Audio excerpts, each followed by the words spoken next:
ಯಾರು ಯಾವ ಭೌತಿಕ ವಸ್ತುಗಳ ಆಗಮನೆಯನ್ನು ಪಡೆಯುತ್ತದೆ, ಆನಂದವನ್ನು ಅನುಭವಿಸಬೇಕಾಗಿತ್ತು ಅಂತಂದ್ರೆ ಅದಕ್ಕೆ ಒಂದೇ ಒಂದು ಮಾರ್ಗ, ಅಧ್ಯಾತ್ಮ.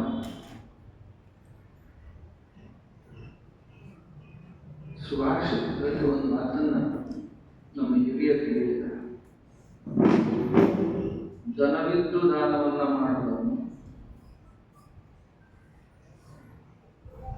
ದರಿದ್ರನಾಗಿದ್ದು ಧ್ಯಾನವನ್ನ ಮಾಡುವನು, ಇವರಿಬ್ಬರನ್ನು ಕೊಳ್ಳಾಗ ದೊಡ್ಡ ಗುಂಡು ಕಟ್ಟಿ ನೀರಾಗ ಮುಗಿಸು.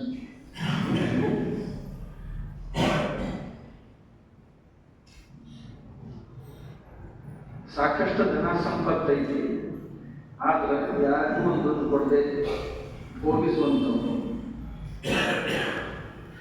ದೇವರು ದಾರಿದ್ರ್ಯ ಇಷ್ಟು ಚೆನ್ನಾಗಿ ಕೊಟ್ಟಾನ, ಏನೋ ಬೇಡಪ್ಪ ನೀ ದೇವ್ರ ಧ್ಯಾನ ಮಾಡು ಅಂತ ನಾವು ಇಷ್ಟು ಮುಕ್ತವಾಗಿ ಬಿಟ್ಟಾನ.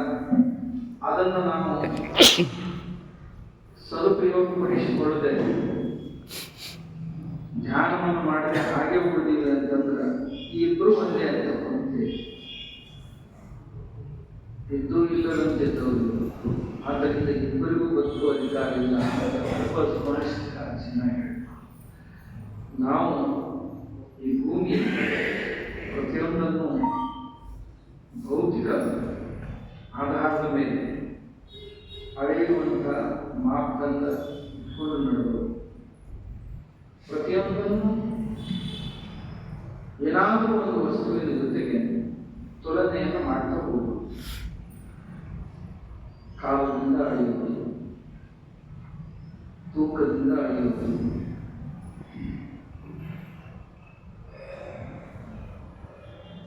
ವಸ್ತುಗಳಿಂದ ಅಳೆಯುವುದು, ಬೆಲೆಯಿಂದ ಬೆಲೆ ಕಟ್ಟುವುದು, ಇದು ಮಾಡ್ತಾನೆ ಇರ್ತದೆ ಭೌತಿಕವಾಗಿ.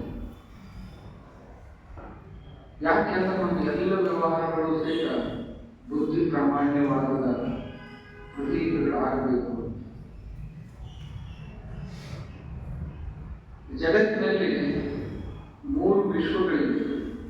ಒಂದು ಭೌತಿಕ ವಿಶ್ವ, ಒಂದು ಭೌತಿಕ ವಿಶ್ವ, ಮೂರನೇದು ಭಾವ ವಿಶ್ವ.